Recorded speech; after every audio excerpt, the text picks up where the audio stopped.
Hi friends, welcome back to my channel. അപ്പോൾ ഞാനിന്ന് വന്നിട്ടുള്ളത് നമ്മൾ ചായൻ്റെ ഒക്കെ കൂടെ കഴിക്കുന്ന വെട്ട് കേക്കിൻ്റെ റെസിപ്പി ആയിട്ടാണ് കേട്ടോ. അപ്പം നമുക്കിപ്പോൾ മഴക്കാലമാണ്. അപ്പോൾ നല്ല ചൂട് ചായക്കൊപ്പം കഴിക്കാൻ പറ്റിയ നല്ല ടേസ്റ്റി ആയിട്ടുള്ള ഒരു വെട്ട് കേക്ക് റെസിപ്പി ആയിട്ടാണ് വന്നിട്ടുള്ളത്. അപ്പോൾ അതെങ്ങനെ റെഡിയാക്കുന്നു, അതിൻ്റെ ഇൻഗ്രീഡിയൻസ് എന്തൊക്കെയാണെന്നുള്ളത് നോക്കാം.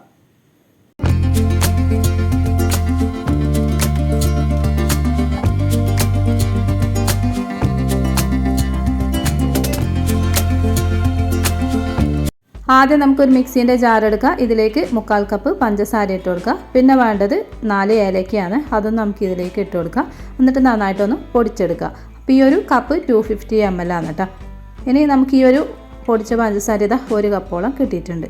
ഇനി നമുക്ക് വേണ്ടത് ഡ്രൈ ആയ ബൗളിലേക്ക് മുട്ട പൊട്ടിച്ചിട്ട് കൊടുക്കലാണ്. അപ്പോൾ ഇവിടെ ഞാൻ 3 മുട്ടയാണ് കേട്ടോ എടുത്തിട്ടുള്ളത്. ഇനി നമുക്കത് ഓരോന്നായിട്ട് പൊട്ടിച്ചിടാം. ഇനി നമുക്കിതിലേക്ക് നമ്മൾ നേരത്തെ പൊടിച്ച പഞ്ചസാര ഉണ്ടല്ലോ അതിട്ട് കൊടുക്കുക. അപ്പോൾ ഇവിടെ ഞാൻ ആദ്യം കുറച്ച് ഇട്ട് കൊടുത്തിട്ട് മിക്സ് ചെയ്തതിന് ശേഷം ബാക്കിയുള്ളതും കൂടി ആഡ് ചെയ്യുന്നുണ്ട് കേട്ടോ. ഇനി ഇത് നന്നായിട്ട് മിക്സ് ചെയ്തെടുക്കാം.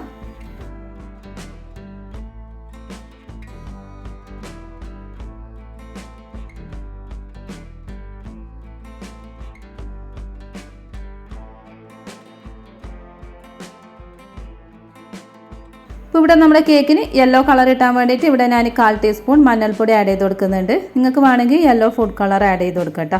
ഇനി നന്നായിട്ട് മിക്സ് ചെയ്തെടുക്കുക. ഇനി നമുക്ക് ഇതിലേക്ക് ആഡ് ചെയ്യേണ്ടത് മൈദയാണ്. അപ്പോൾ ഇവിടെ ഞാൻ മൈദ 2 കപ്പ് എടുത്തിട്ട് 1.5 കപ്പ് ആദ്യം ഇട്ട് കൊടുത്തിട്ട് പിന്നെ ഉപ്പും അതുപോലെ നമുക്ക് ഒരു 1/4 ടീസ്പൂൺ ബേക്കിംഗ് സോഡയും കൂടി ആഡ് ചെയ്ത് കൊടുക്കണം.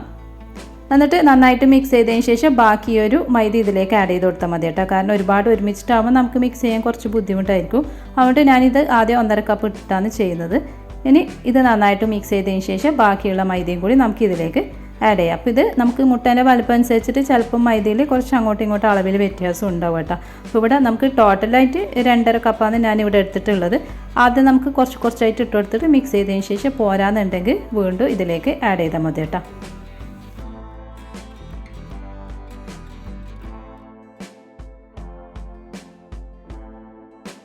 ഇനി നമുക്കിതിലേക്ക് 1 ടീസ്പൂൺ ഗീയും കൂടി ഒഴിച്ചു കൊടുക്കുക. എന്നിട്ട് നന്നായിട്ടൊന്ന് മിക്സ് ചെയ്യാം. ഗീ അല്ലെങ്കിൽ നിങ്ങൾക്ക് ബട്ടർ ഇതിലേക്ക് ആഡ് ചെയ്ത് കൊടുക്കുക. അപ്പോൾ ആദ്യം ആ സ്പാച്ചിൽ വെച്ചിട്ട് ഒന്ന് മിക്സ് ചെയ്തതിന് ശേഷം പിന്നെ നമ്മളിത് കൈകൊണ്ട് തന്നെ നന്നായിട്ട് കുഴച്ചെടുക്കുകയാണ് കേട്ടോ വേണ്ടത്.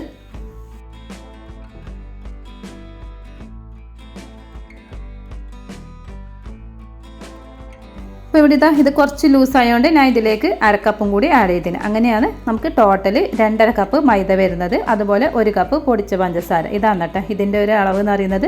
പിന്നെ ഉപ്പൊക്കെ എന്ന് വെച്ചാൽ നമുക്കൊരു 1/4 ടീസ്പൂണോളം ഇട്ട് കൊടുത്താൽ മതി. അതിൻ്റെ മധുരം ഒന്ന് ബാലൻസ് ചെയ്യാൻ വേണ്ടിയിട്ട് മാത്രമാണ്. അപ്പോൾ ഇതുപോലെ നന്നായിട്ട് കുഴച്ചെടുക്കുക. എന്നിട്ട് നമുക്ക് ഇതിൻ്റെ മുകളിൽ കുറച്ച് ഗീ ഒന്ന് അപ്ലൈ ചെയ്തതിന് ശേഷം ഒരു 2 മണിക്കൂർ ഒന്ന് മാറ്റി വെക്കാം.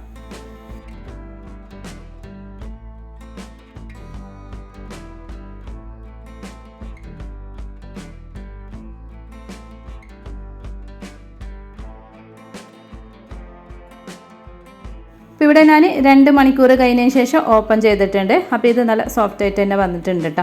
ഇനി നമുക്കിതൊന്ന് പരത്തിയെടുക്കണം. അപ്പോൾ ഇവിടെ ഞാൻ ചപ്പാത്തി പലകൻ്റെ മുകളിൽ പരത്തിയെടുക്കുകയാണ് ചെയ്യുന്നത്.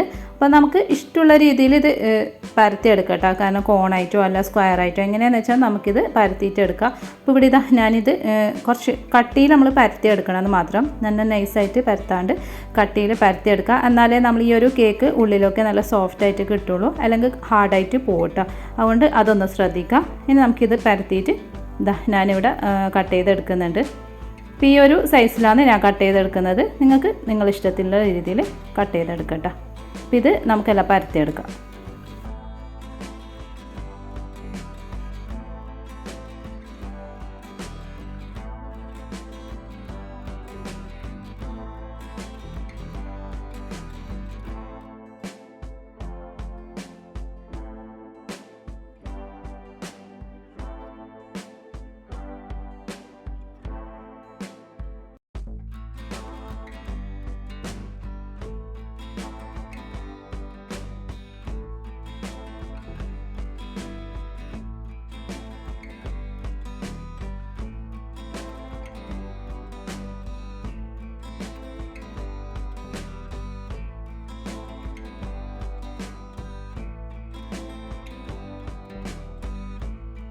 അപ്പോൾ ഇവിടെ ഇതാ എല്ലാം കട്ട് ചെയ്തെടുത്തിട്ടുണ്ട്. ഇനി നമുക്ക് ഒരു പാൻ ചൂടാക്കിയിട്ട് ഇതിലേക്ക് ഓയിൽ ഒഴിച്ച് കൊടുക്കാം. അപ്പോൾ ഇവിടെ ഞാൻ കോക്കനട്ട് ഓയിലാണ് എടുത്തിട്ടുള്ളത്. പിന്നെ ഞാൻ ഇത് ഫ്രൈ ചെയ്യുന്നത് ഇരുമ്പ് ചട്ടിയിലാണ് കേട്ടോ.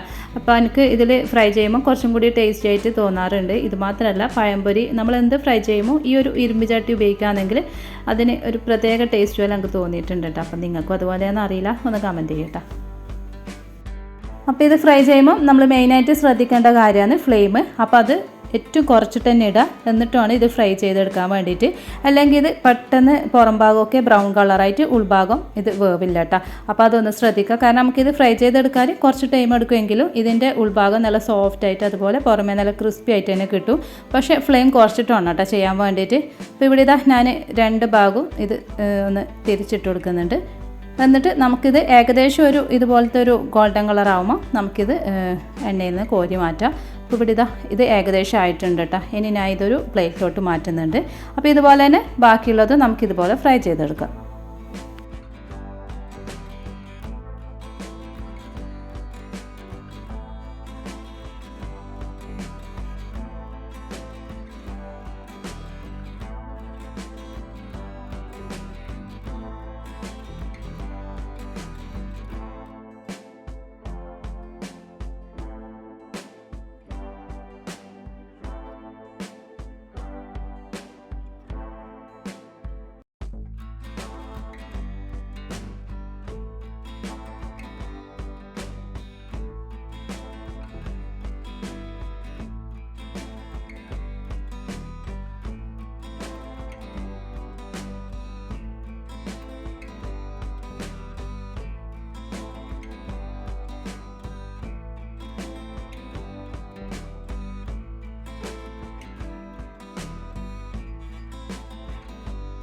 അപ്പോൾ ഇവിടെ നമ്മുടെ വെട്ട് കേക്ക് റെഡി ആയിട്ടുണ്ട്. അപ്പം നമുക്ക് ഇത് സിമ്പിളായിട്ട് ചെയ്യാൻ പറ്റുന്ന ഒരു അടിപൊളി സ്നാക്സ് ആണിത്. പിന്നെയെന്ന് വെച്ചാൽ കുട്ടികൾക്ക് സ്കൂളിലോട്ട് വരുമ്പോൾ കൊടുക്കാൻ പറ്റിയതുമാണ്. അപ്പോൾ ഇതിൻ്റെ പുറം ഭാഗം ക്രിസ്പി, അതുപോലെ ഉൾഭാഗം നല്ല സോഫ്റ്റ് ആയിട്ടായിരിക്കും ഉണ്ടാവുക കേട്ടോ.